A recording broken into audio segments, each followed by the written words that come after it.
ಆತ್ಮೀಯ ಬಂಧುಗಳೇ, ಹೀಗೆ ಮಾರನೇ ದಿನ ಗಂಗೆಯಲ್ಲಿ ಸ್ನಾನ ಮಾಡಿ ಗೌರಿಮ 2 ಬಟ್ಟೆಯ ತುಂಡುಗಳು ಮತ್ತು ತನ್ನ ಪ್ರೀತಿಯ ವಿಷ್ಣು ವಿಗ್ರಹಗಳನ್ನು ತೆಗೆದುಕೊಂಡು ದಕ್ಷಿಣೇಶ್ವರಕ್ಕೆ ಹೋದ್ಲು. ರಾಮಕೃಷ್ಣ ಕೊಠಡಿಯನ್ನು ಪ್ರವೇಶಿಸುತ್ತಿದ್ದಂತೆ ಅವರು ರಾಮಕೃಷ್ಣ ಹೇಳಿದ್ರಂತೆ, ನಾನು ನಿನ್ನನ್ನೇ ಕುರಿತು ಚಿಂತಿಸ್ತಾ ಇದ್ದೆ ಅಂತ ಯೋಚಿಸ್ತಾ ಇದ್ದೆ ಅಂತ. ಗೌರಿಮ ತನ್ನ ಬಗ್ಗೆ ಹಾಗೂ ತಾನು ಈಚೆಗೆ ಕಂಡ ಶ್ರೀರಾಮಕೃಷ್ಣರ ಆ ಪಾದಗಳ ದರ್ಶನದ ಬಗ್ಗೆ ಹೇಳಿದ್ಲು. ಅವಾಗ ಮತ್ತೆ ಹೇಳಿದಂತೆ, ತಂದೆಯೇ, ನೀವಿಲ್ಲಿ ಅಡಗಿರುವಿರಿ ಎಂಬುದು ನನಗೆ ತಿಳಿಯಲಿಲ್ಲ ಅಂತಂದಂತೆ. ನೀವಿಲ್ಲಿದ್ದೀರಿ ಅಂತ ನನಗೆ ಗೊತ್ತಾಗಲಿಲ್ಲ ತಂದೆ ಅಂತ ಶ್ರೀರಾಮಕೃಷ್ಣ ಹತ್ರ ಹೇಳಿದಾಗ ರಾಮಕೃಷ್ಣ ನಕ್ ಹೇಳ್ತಾರೆ, ನೀನು ಮೊದಲೇ ನನ್ನ ಬಳಿಗೆ ಬಂದಿದ್ರೆ ಇಷ್ಟೆಲ್ಲ ತಪಸ್ಸನ್ನು ಮಾಡೋದಕ್ಕಾಗುತ್ತಾ ನಿನಗೆ? ಅದಕ್ಕೆ ರಾಮಕೃಷ್ಣ ಏನಿತ್ತು ಅಂದ್ರೆ, ಮೊದಲೇ ಗೊತ್ತು ಅವರಿಗೆ ಇದೆಲ್ಲ ತನಗೋಸ್ಕರ ತನ್ನ ಸಂಪರ್ಕಕ್ಕೆ ಯಾರ್ಯಾರು ಬರ್ತಾರೆ, ಯಾರು ಬರಬೇಕು ಅಂತ ಗೊತ್ತು ಅವರಿಗೆ. ಅದಕ್ಕೆ ಅವರು ಹೇಳ್ತಾ ಇದ್ದಾರೆ, ಅಷ್ಟೆಲ್ಲ ತಪಸ್ಸನ್ನು ಅವ್ರು ಮಾಡ್ಕೊಂಡು ಬರ್ಲಿ ಅಂತ ಅವ್ರ ಇಚ್ಛೆ ಇತ್ತು ಕಾಣುತ್ತೆ. ಅದಕ್ಕೆ ಕೇಳ್ತಾ ಇದ್ದಾರೆ, ನೀನು ಮೊದಲೇ ನನ್ನ ಬಳಿಗೆ ಬಂದಿದ್ದರೆ ನೀನು ಇಷ್ಟು ತಪಸ್ಸನ್ನು ಆಚರಿಸ್ತಾ ಇದ್ದೀಯಾ ಅಂತ. ಅನಂತರ ಶ್ರೀರಾಮಕೃಷ್ಣರು ಗೌರಿವಾಣನ್ನ ನಹಬತ್ ಖಾನೆಗೆ ಕರೆದೊಯ್ದು ಅಲ್ಲಿ ಶ್ರೀಮಾತೆ ಶಾರದಾದೇವಿಯವರಿಗೆ ಪರಿಚಯ ಮಾಡಿಕೊಡ್ತಾರೆ. ಆ ಪರಿಚಯ ಮಾಡಿಕೊಡುವಂಥದ್ದೇ ಬಹಳ ಅದ್ಭುತವಾದ, ಅಂದ್ರೆ ಗೌರಿಮ ಯಾರು ಅಂತ ನಮಗೆ ಗೊತ್ತಾಗತ್ತೆ. ಶ್ರೀರಾಮಕೃಷ್ಣರು ಶ್ರೀಮಾತೆಯವರಿಗೆ ಹೇಳ್ತಾರೆ, ಗೆಳತಿಯೊಬ್ಬಳು ಬೇಕು ಎನ್ನುತ್ತಿದೆಯಲ್ಲ, ಬಂದಿದ್ದಾಳೆ ನೋಡು ಅಂತ. ಇದಾದ್ಮೇಲೆ ಶ್ರೀಮಾತೆಯವರು ದಕ್ಷಿಣೇಶ್ವರದಲ್ಲಿದ್ದಾಗಲೆಲ್ಲ ಗೌರಿಮ ಸಹ ಅಲ್ಲೇ ಇರ್ತಾ ಇದ್ಲು. ಶ್ರೀಮಾತೆಯವರು ತಮ್ಮ ಹಳ್ಳಿಯ ಮನೆಗೆ ಹೋದಾಗ ಗೌರಿಮ ಬಲರಾಮ ಬಸುವಿನ ಮನೆಯಲ್ಲಿ ಇರುತ್ತಿದ್ದಳು. ಕೆಲವು ಸಲ ಗೌರಿಮಾಳೆ ಶ್ರೀರಾಮಕೃಷ್ಣರಿಗೆ ಅಡುಗೆ ಮಾಡುತ್ತಿದ್ದಳು.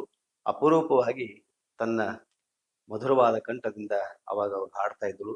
ಶ್ರೀರಾಮಕೃಷ್ಣರಿಗೆ ಅವಳ ಬಗ್ಗೆ ತುಂಬಾ ಉನ್ನತ ಭಾವನೆ ಇತ್ತು. ಒಮ್ಮೆ ಅವರು ಹೇಳ್ತಾರೆ, ಗೌರಿಮ ಬಗ್ಗೆ ಹೇಳ್ತಾರೆ, ಈ ರಾಮಕೃಷ್ಣ ಹೇಳಿದ ಈ ಮಾತನ್ನಷ್ಟೇ ನಾವು ತೆಗೆದುಕೊಂಡ್ರು ಸಾಕು, ಗೌರಿಮ ಎಂಥವಳು ಅಂತ ನಮ್ಗೆ ಗೊತ್ತಾಗತ್ತೆ.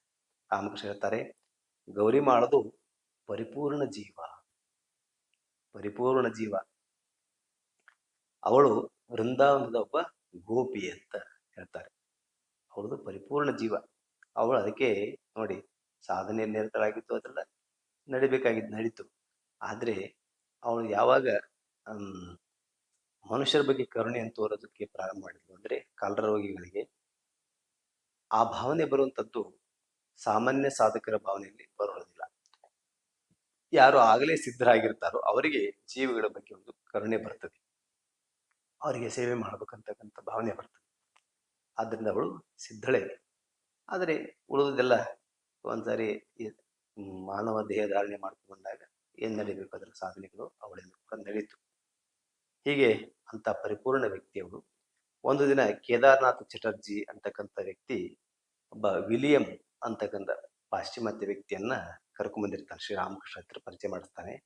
ಅವರೊಂದಿಗೆ ದೇವರ ವಿಚಾರವಾಗಿ ಮಾತನಾಡಿದ ಅವರು ರಾಮಕೃಷ್ಣ ಹೇಳ್ತಾರೆ, ಬಲರಾಮ ಬಸುವಿನ ಮನೆಯಲ್ಲಿ ಗೌರಿಮಾ ಅಂತಿದ್ದಾಳೆ, ಅವಳನ್ನ ಇವರಿಗೆ ಅಂದ್ರೆ ಆ ವಿಲಿಯಂಗೆ ಭೇಟಿ ಮಾಡಿಸು ಅಂತ ಹೇಳ್ತಾರೆ. ಆ ವಿಲಿಯಂ ಗೌರಿಮಾಳನ್ನ ನೋಡಿದ ತಕ್ಷಣ ಅವನಿಗೆ ಅನ್ಸುತ್ತಂತಂದ್ರೆ, ಅವಳ ಜೊತೆ ಮಾತಾಡಿದ ಮೇಲೆ ಅವನಿಗೆ ಆಧ್ಯಾತ್ಮದ ಒಂದು ಸ್ಪಂದನ ಉಂಟಾಯಿತು, ಗಾಢವಾದಂತ ಆಧ್ಯಾತ್ಮಿಕ ಸ್ಪಂದನ ಉಂಟಾಯಿತು. ಅವಳನ್ನ ಮಾತೆ ಮೇರಿ ಅಂತ ಅವನು ಸಂಬೋಧನೆ ಮಾಡಿದಂತೆ. ತನಗೆ ಆಶೀರ್ವಾದ ಮಾಡಬೇಕು ಅಂತ ಗೌರಿಮಾಳ ಹತ್ರ ಬೇಡಿಕೊಂಡ ಅವನು ಅಂತ. ಹೀಗೆ ಯಾವುದೋ ಅಪರಿಚಿತ ವ್ಯಕ್ತಿಗೆ ಹೀಗೆಲ್ಲ ಆಗುವಂಥದ್ದಿದೆಯಲ್ಲ, ಅಂದ್ರೆ ಆಯಾಯ ಮಟ್ಟದ ಸಾಧಕರಿಗೆ ಅದು ಅರ್ಥ ಆಗುತ್ತೆ, ಎಲ್ರಿಗೂ ಇದು ಅರ್ಥ ಆಗುವಂತ ವಿಷಯ ಅಲ್ಲ. ಅಲ್ಲಿ ಆ ವಿಲಿಯಂ ಅವನು ಕೂಡ ಒಬ್ಬ ದೊಡ್ಡ ಸಾಧಕ ಅಂತ ಕಾಣಿಸುತ್ತೆ. ಯಾಕಂತಂದ್ರೆ ಅವನು ಬಂದು ಇವಳ ಹತ್ರ ಆಶೀರ್ವಾದವನ್ನು ಬೇಡ್ತಾ ಇದ್ದಾನೆ, ಇವಳನ್ನ ಮಾತೆ ಮೇರಿ ರೀತಿಯಲ್ಲಿ ಕರಿತಾ ಇದ್ದಾನೆ ಅಂತಂದ್ರೆ ಅವನು ಅದನ್ನು ಬಯಸ್ತಾ ಇದ್ದ ಅಂತ. ಶ್ರೀರಾಮಕೃಷ್ಣರು ಇಲ್ಲಿ ಅವನು ಯಾರು ಇವಳು ಯಾರು ಅಂತ ಇಬ್ಬರ ಬಗ್ಗೆನೂ ಗೊತ್ತು. ಅದಕ್ಕೆ ಗೌರಿಮಾಳ ಯೋಗ್ಯತೆ ಅಂತದ್ದು ಅನ್ನೋದನ್ನ ನೋಡ್ತೀವಿ ನಾವಿಲ್ಲಿ. ಆ ವಿಲಿಯಮ್ಸ್ ಅನ್ನುವಂಥ ವ್ಯಕ್ತಿ ಆಕೆಯನ್ನ ಸಂಪರ್ಕ ಮಾಡಿ ಸ್ವಲ್ಪ ಹೊತ್ತಿನಲ್ಲಿ ಅವಳಿಂದ ಪ್ರಭಾವಿತನಾಗಿ ಆ ರೀತಿಯಾದಂಥ ಮಾತನ್ನು ಹೇಳ್ತಾನೆ. ಅವನ ಭಕ್ತಿಗೆ ಗೌರಿಮಾ ಮೆಚ್ತಾಳೆ. ಅವನೊಡನೆ ಸ್ವಲ್ಪ ಹೊತ್ತು ಮಾತನಾಡಿ ಅನಂತರ ಪ್ರಸಾದ ಕೊಟ್ಟು ಕಳಿಸ್ತಾಳೆ.